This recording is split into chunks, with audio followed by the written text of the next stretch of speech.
నగరంలోని ప్రసూన ఆసుపత్రిలో లిఫ్ట్ ప్రమాదం. సట్టు సరోజనమ్మ 55 అనే రోగి ఎక్కిన తర్వాత తెగిపడ్డ లిఫ్ట్.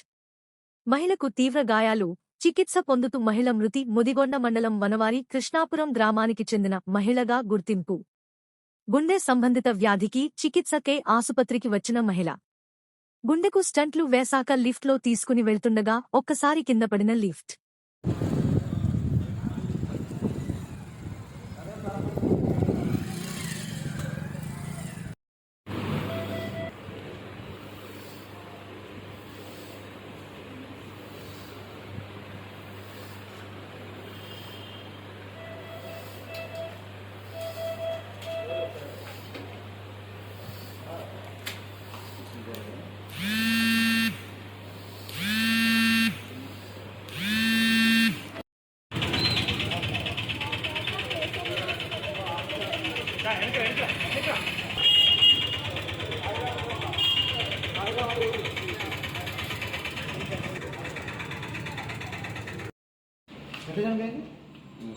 లిఫ్ట్ వదిలేసింది.